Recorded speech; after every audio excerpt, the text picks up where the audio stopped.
Hi and welcome back to a new criminal case.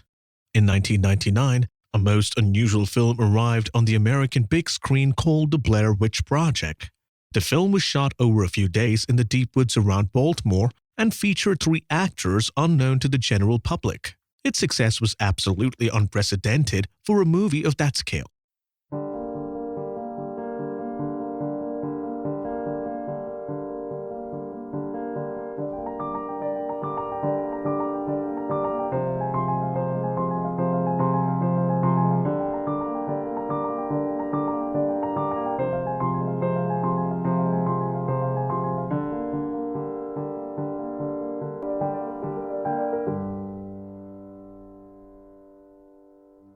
In short, the plot of the Blair Witch Project is about three film students who travel to the woods of the Black Hills to investigate the legend of a witch who had supposedly been haunting the woods for centuries.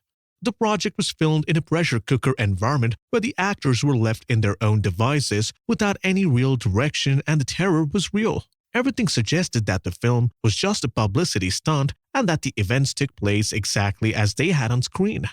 But beyond the urban legend, what was it really all about? Where did fiction end and the true story, the one rarely discussed, really begin? Whether you've been a fan of the film since its release or if you've just discovered it, we invite you to join us to find out more about this thrilling case of twists and turns. This story was suggested to us by Jonathan Gravron. I just want to apologize to Josh's mom, to Mike's mom, and to mine. I'm sorry because it's all my fault. I'm the one who brought them here. I'm the one who said, let's keep walking south. It was my fault because it was my project. What was that? I'm afraid to close my eyes. I'm afraid to open them. I'm so scared. I don't know what's out there. We're going to die here. In October 1994, three friends who were film students, Heather, Mike, and Josh, were preparing to head out to the Black Hills Forest in Maryland in order to do some research on the legendary Blair Witch. The goal of this trip was to film a documentary on the subject of black magic and ritualistic sacrifices, but things didn't go as planned. Before the advent of vlogging, the film was already creating quite a buzz in an era where the internet was not yet widely used. The first few minutes of the Blair Witch Project are realistic but confusing. The video is amateurish, the editing is rough, the sequences are intimate but clumsy. Yet as we, the viewers, watch three young adults prepare to leave on this trip, we can find ourselves already on the edge of our seats. The documentary project was important to the students as they wanted it to be successful even though that they were not perfect in any of the filming techniques. But that didn't matter. Their professor assured them that the content had to be sensational and that the visual quality was only of secondary importance. The first stop was Burkittsville, a small village of wooden houses where we can see them do some last-minute shopping at a convenience store, and they also fill up with gas. Heather acted as the reporter and asked residents about the legend of the witch. The oldest residents were unanimous that they should turn back because the woods were haunted. Yet the youngest townspeople joked about it and encouraged them to keep going with their adventure. In the convenience store, the three students came across two fishermen who gave them the same warning, but the trio was still determined. Their project depended precisely on the originality of the subject matter, and they welcomed the senses of danger. Heather, Michael, and Josh then left Burkittsville and literally drove into the woods. They parked their car at the front of a clearing, took out their backpacks and camping equipment, and walked deeper into the Black Hills. The first step was to visit Coffin Rock, where according to rumors, 5 men had been ritually killed in the 1800s. The crime had remained unsolved ever since then. As they walked, the trio came across some cairns, which were like a pile of stones set in reliefs to mark the passage to a particular spot. This was a commonly used technique in Celtic countries, but to find it here was very unusual. It unusually got dark very early in the autumn season in Maryland, so Heather, Josh, and Mike found a spot to set up camp where they would spend the night. White light, muffled whispers, what was happening? Strange cracking noises awoke the three friends with a start. Someone was walking alongside their tent, possibly an animal or maybe even a trapper. Heather and the boys remained curled up in their place and hoped that the noise would stop. Then there was a long silence. The noise seemed to have magically stopped. The next day, the three friends walked back to where they had left their car to get a few things that they had forgotten that night before, but to their surprise, the car was not there. Disoriented and very worried, they went back to the spot where they had camped the previous night. The anxiety was almost palpable. The day went by uncomfortably. Even Heather, unusually considered to be the most optimistic and level-headed among the group, had started to become concerned. Night fell and they had no other choice but to go back to their tents. The night would be short this time and punctuated by disturbing sounds of children's laughter. The three students were literally terrified. Where were these voices coming from? To their knowledge, there was no one camping nearby. In any case, what family would ever bring their children to spend the night in such a dark forest as this one? The next morning, when they awoke, they discovered that their cairns had been built around their tent during the night. Struggling against the mounting panic created by the weirdness of these latest events, they decided to use their compass to find a side road or even a shortcut to get them out of the woods that had become increasingly threatening now. They had the feeling that someone had been watching them ever since they had arrived and were having fun frightening them in the hopes of seeing them run away. At that point, they still hoped to find their car. Irritated at the end of their rope and with their food supply running dangerously low, the trio's mood began to change. The three friends who were so happy at the beginning of their trip now started to fight amongst themselves. They argued over simply looking at each other the wrong way or giving an opinion that sounded too much like an order. Heather, who had more or less organized the whole thing as the leader, was now being given a cold shoulder by the two boys who sided against her and didn't even bother to answer when she asked them a question. Soon, the verbal attacks on each other became increasingly virulent. However, as night fell, they put aside their differences, shared a last cigarette by the campfire, and forced themselves to appear calm, even though they were not. Then, the same thing happened again. The childlike laughter returned to disturb them for another anguished night. This time it was even worse, as it sounded closer and closer and more demonic. What if the resident of Burkittsville were right after all? What if the spirit of the Blair Witch was still lurking in these woods? The documentary that they had planned to shoot was nothing more than a memory now. What was most important thing at that point was to escape from this trap, one that had been voluntarily set. To make matters worse, Mike was starting to become unhinged and soon Josh too followed. The unwelcoming woods had taken on a personality of its own, one that was dark, threatening, and that took a real pleasure in seeing the group lost. The trio were now in a labyrinth while all they could do was to go round and round. At the end of the fourth day, they were exhausted from going in circles and tired from long hours of forced walking. The boys were ready to give up and threatened to leave Heather all alone if she insisted on walking south while filming their misadventure. They knew that she still hoped to impress the professor when they returned by adding these missing scenes as proof that she had gone through a lot of trouble to get them. But the excitement was long gone. How could she still be thinking about filming this damn project in this state of mind? However, they still had more surprises in store because soon they found themselves in hostile territory where they discovered some mysterious little dolls made from twigs hanging from the trees. But what was the reason behind this charade?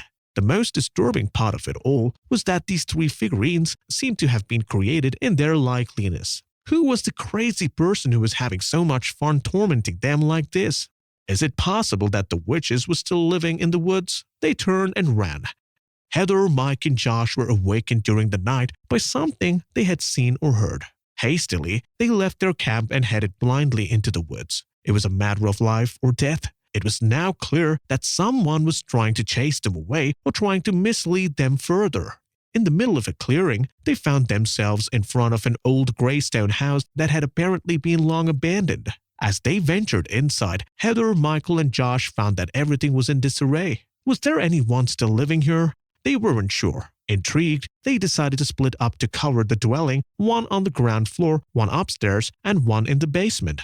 They found strange inscriptions in an unfamiliar language written all along the walls. They had no other choice but to walk over the leftover food and wrappers that littered the floor in order to get one from the room to another. Everything about the place seemed gloomy, dirty, and creepy. The group began to call out one another in the dark. They were afraid, very afraid.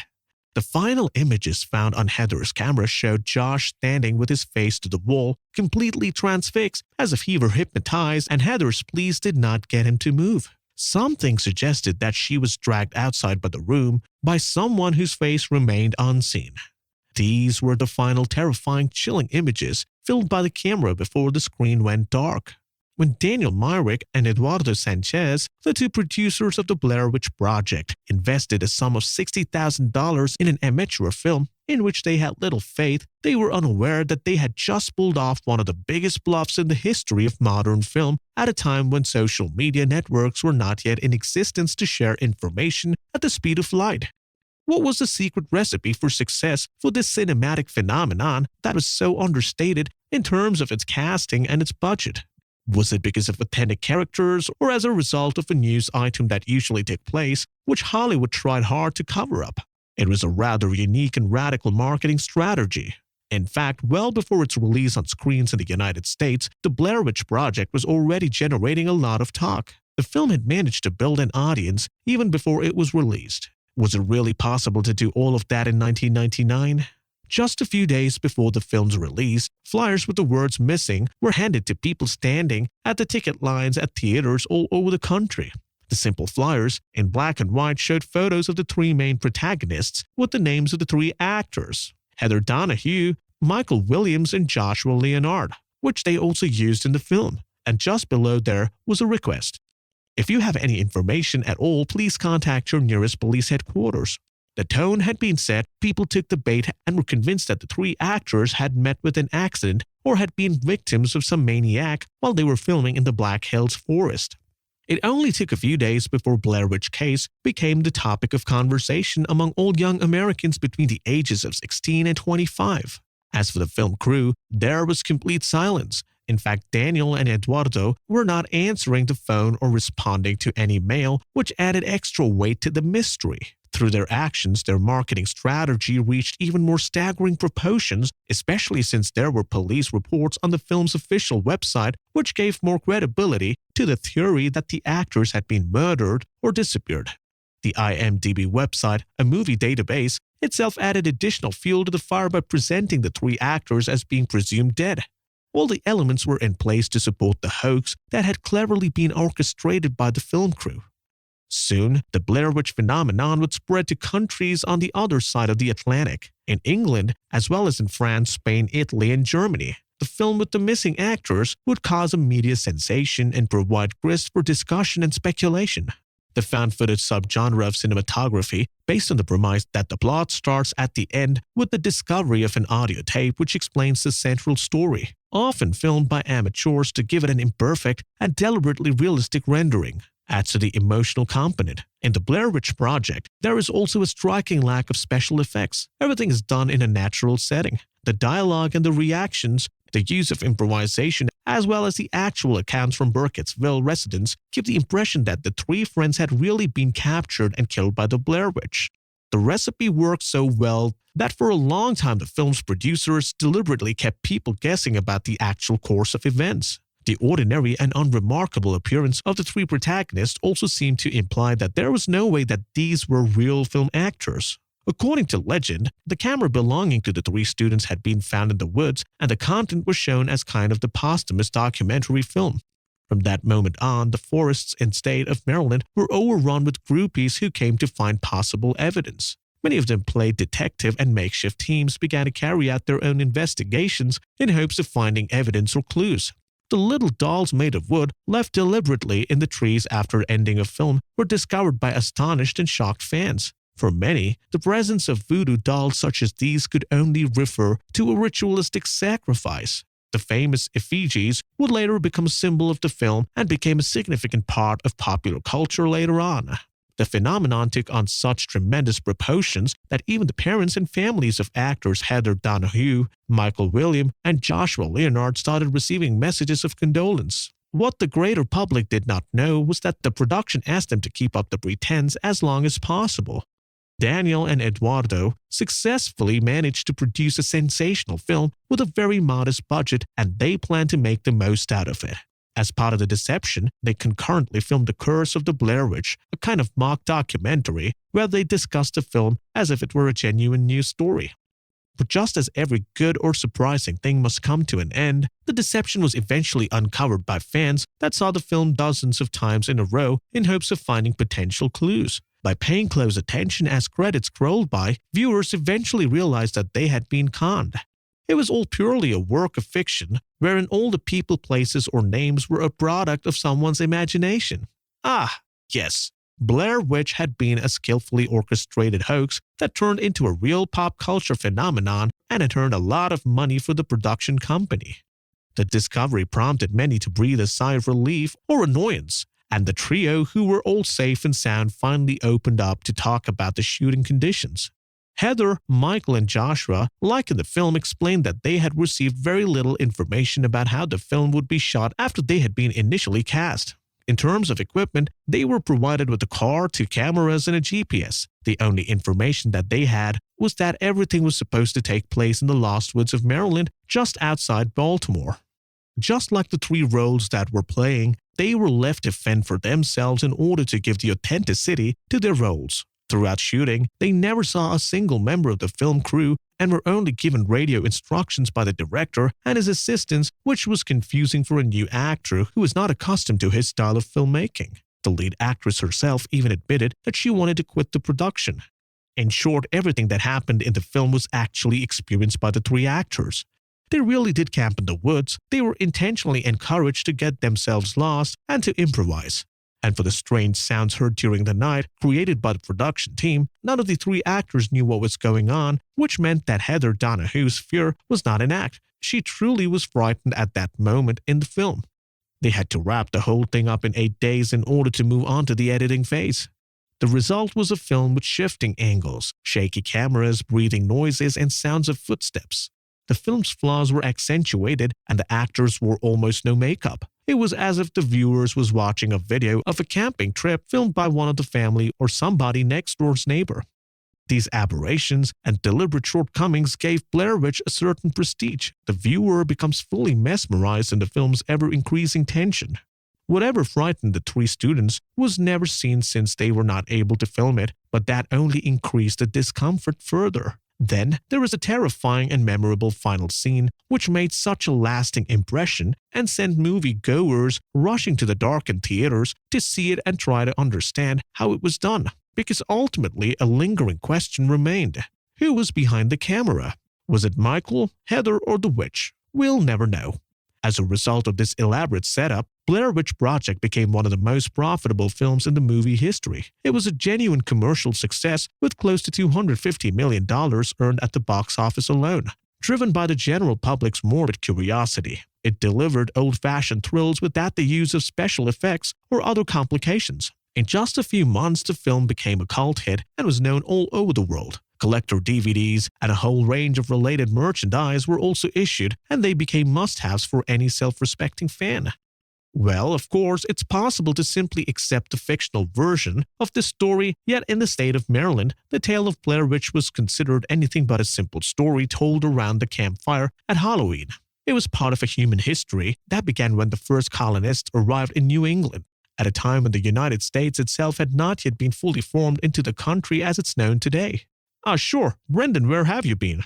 Looking for a girl with green eyes. My dark Rosine is my Colleen. Ellie Kevard arrived in Baltimore in November 1769 after spending several weeks crossing the rough Atlantic Ocean, which constantly threatened to capsize the ship's seafarers with its 1,000 immigrants, mostly from Northern Europe, on board. Ellie was Irish and she hummed the Gaelic song Roisin Dub, Black Rose on the bridge all throughout the crossing. The song's final verses were her favorite. I was born and reared there where the mountains of Mourne come down to the sea. It's such a long, long way from Tipperary. Just like her downtrodden fellow citizens, Ellie Kevard was filled with the feeling of longing, but unlike those who were traveling as a couple or a part of a family of 5, 10, or even 15 people, she was not leaving anyone behind. She no longer had parents who would cry as she left or a house to go to. Back at home, she briefly considered joining the order and retiring to a convent for lack of anything better to do, but another destiny awaited her on the other side of the ocean. She had never married. In Ireland, she had never even met the Brendan referred in her song, but she still hoped to meet him here in the new world that was so full of riches and marriageable men with good prospects. She settled in Blair in the province of Maryland. Every season, the village of colonists welcomed newcomers who had just arrived from the continent. The forest and the abundant fauna became the ideal location for hunting despite periodic attacks from aboriginals who were desperate to protect their territory from these white-skinned parasites with strange outfits. Ellie Kevard was not able to find a house in the Blair village center, but did find refuge in a cottage at the edge of the wood. With the skill she inherited from her faith healer grandmother, she grew medicinal herbs and made potions to cure several maladies of the era.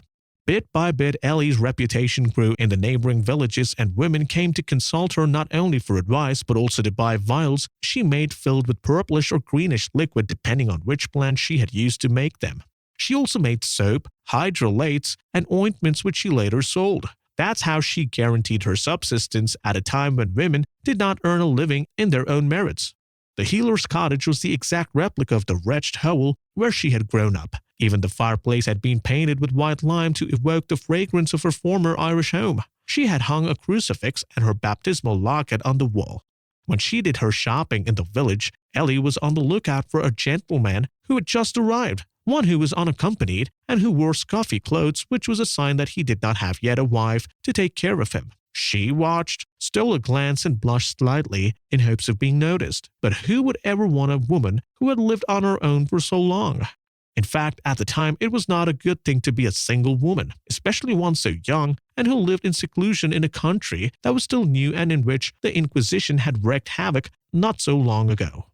At first, it was children who denounced Ellie to their mothers, accusing her of having cast a spell on them and causing them to have nosebleeds. The matter was eventually dismissed because the same mothers were the very ones who used to go visit Ellie, freely drink her tea and eat her oatcakes and marshmallow jams. Everyone knew of her kindness, her unpretentiousness, and her natural hospitality. She reminded them all of his sister, who spoke in a strange rural accent and who would constantly make jokes. An evil woman would never have done anything like that. Yet, the rumor continued to grow despite the vow of secrecy, because a few weeks later, a group of teen accused her of having tried to lure them into her home to drink their blood so that she could maintain her radiant complexion. Ellie, whom a minority of the villagers still tried to defend, was summoned by the local sheriff to answer some questions about the nature of her activities. She was held at the station overnight. The next day, her house was searched. Vials, funnels, and still, a cauldron and books written in unknown language, Irish Gaelic, were seized as evidence. Soon afterwards, the poor woman was facing accusations of being a practitioner of black magic. This was the 18th century, although she swore to her gods that only thing that she practiced was ancestral medicine. But no one wanted to listen to her. Her things were sent to Baltimore's chief prosecutor, who issued a decree which gave the residents of Blair permission to punish her. The memory of the terrible Salem witch trial was still very much on many people's minds, and it was absolutely out of the question for such an event to take place in Maryland. In the sheriff's cell, Ellie prayed in Latin from the Bible and called on protective forces in her Gaelic mother tongue. The deputy sheriff then accused her of speaking Satan's language and summoning him to protect her from the punishment that awaited her. The next day, in broad daylight, she was delivered to the villagers who inflicted the cruelest of punishments upon her. Ellie was attached to a wagon and dragged by two men from the village to the depths of the Black Hill Forest where she was abandoned. That January had been particularly cold and icy, but the pleas of the so-called witch did not garner even an ounce of pity from her executioners. They returned to their village, leaving her alone in the dark, cold woods. Wolves began to prowl all around Ellie as the object of their hungry gaze. A few days later, a group of villagers went back to the forest to see if Miss Kevard was still alive. She was. They left thinking to themselves, well, let's give it a few more days. But to their great surprise, they found that she was still very much alive when they returned the second time. But then, they were convinced that only a creature protected by the dark forces could have survived as long as she had in the forest, without being eaten by wild animals. They went back to the village, and during the night, armed with torches accompanied by a horde of children and dogs, they began savagely beating the faith healer until her blood flowed and she drew her last breath. They chopped up her corpse and hung it from a tree before quickly fleeing the forest, fear of being haunted by her vengeful spirit. Ellie Kevard's massacre took place in 1784. 2 years later, during the winter of 1786, children from the village of Blair began to die or disappear one after another, and then adults too suffered the same fate. Upon learning the news, the residents of the city of Baltimore never set foot again as the village was now considered to be cursed. Ellie had returned to seek vengeance, and now her relentless and tortured spirit lurked in every corner of the village. In 1820, construction began on a new railway line connecting Washington to Baltimore, and the deserted village was now occupied by laborers working on the line. The rumors of the uninhabited village persisted and eventually caught the attention of the town's leading citizens, including a certain Henry Burkitt, who, aware of the importance of this kind of investment in the future, decided to purchase the village of Blair and renamed it to Burkittsville in his honor. 5 years later, as a result of financial investments from Burkitt's company, the village transformed into a livable place that attracted an increasing number of families who had recently migrated to the United States. The Treacle family, who had just arrived from England 2 years earlier, moved into one of the houses in Burkittsville. Soon, they were joined by new neighbors, and the village turned into a peaceful existence prior to the gloomy events of 1784.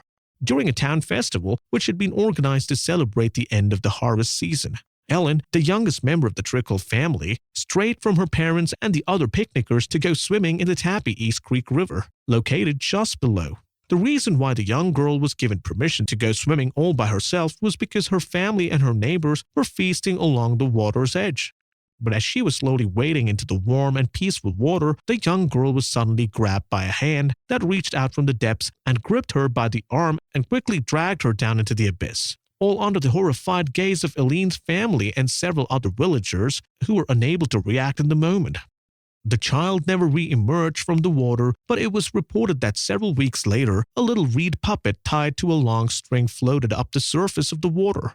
During the fall of 1886, young Robin Weaver, a little 12-year-old girl, went out to play in the woods of Black Hills while she waited for her mother to return after visiting a relative. Robin Weaver got lost in the forest and was unable to find her way back home. For 3 days, there have been no trace of her until eventually she came back on her own with a strange look on her face as if she had seen something terrifying. It was only after a few days that Robin agreed to talk about her misadventure. While she was lost in the woods and crying, she had met a strange woman who almost seemed to float above the ground and who offered to take her back home. She brought her to an abandoned hovel and locked her in the basement, ordering her not to move and wait for her to come until she returned. But Robin got scared and managed to escape through a portal. She ran through the forest in the middle of the night before eventually remembering the way back to Burkittsville. After little Robin Weaver confessed what had happened, 2 expedition teams were sent into the forest of Black Hills to find the so-called woman who floated above the ground. 5 men never returned from the expedition, and their bodies were found in a clearing of coffin rock, arranged in the shape of a cross and surrounded by cairns as if for a ritual pagan ceremony. Similarly, 5 puppets were found hanging from the trees. Was this the work of Ellie Keward, who had never managed to find rest? After the incident, things gradually returned to normal. Like any other American village, Burkittsville also experienced its shares of changes of all kinds.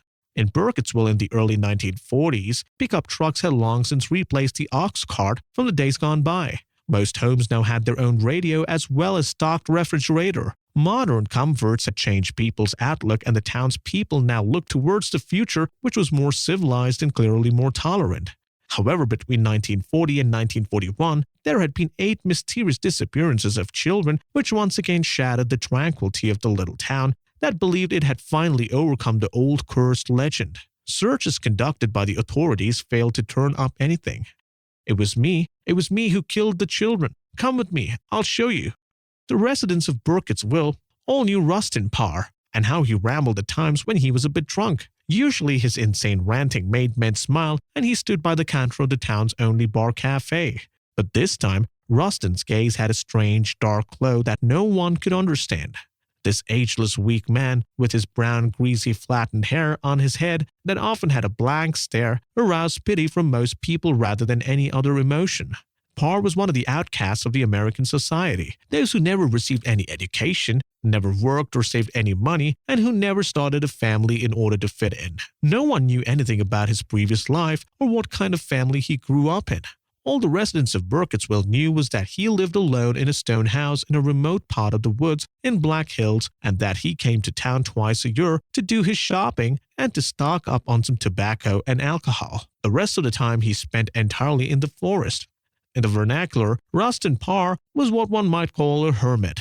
I'm the one. I'm the one who killed the children. Come with me. Come, I'll show you. She was the one who forced me to kill them. I stopped at number 7 and to confess everything. Alarming notions involuntarily began to emerge on the faces of everyone who was present in the bar on the day. Was he telling the truth? Joined by 2 members of the local police and a group of townspeople, Rustin Parr went down into his basement, followed closely by the lit torches of the police. In a dark, damp corner of the room, where dust as well as a strange smell of rot and mold hung in the air, the witnesses discovered 7 graves dug in the ground and covered in a small pile of stones similar to the cairns mentioned earlier.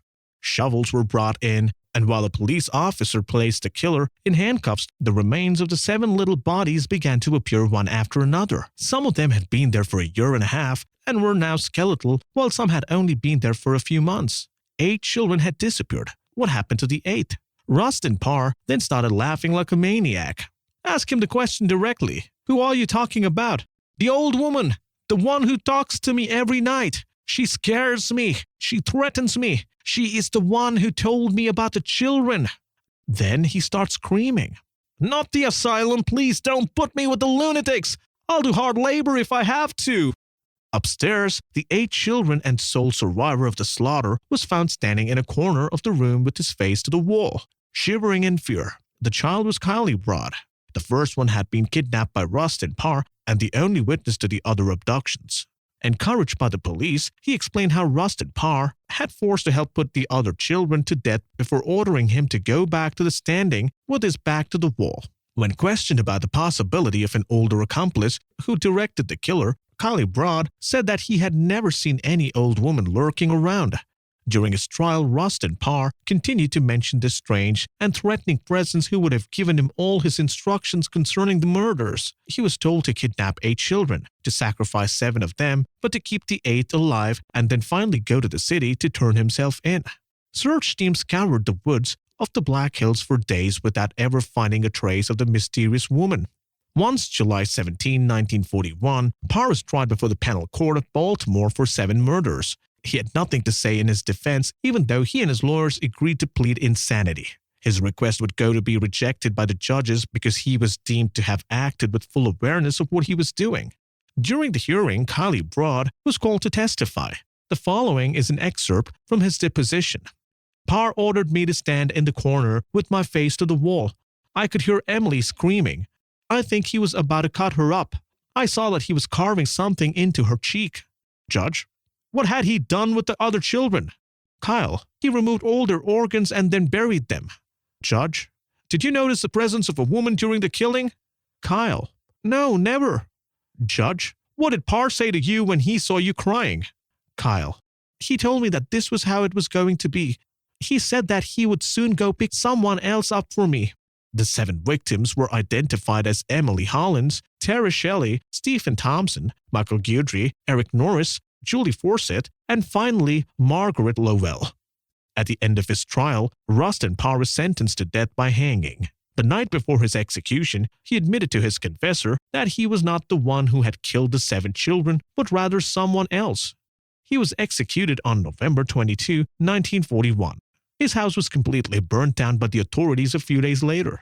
Kylie Broad, the sole survivor of the carnage, subsequently found it difficult to reintegrate into society even within his own family. Everything seemed to suggest that he had also suffered sexual assaults at the hands of Rustin Parr while he was confined at his home.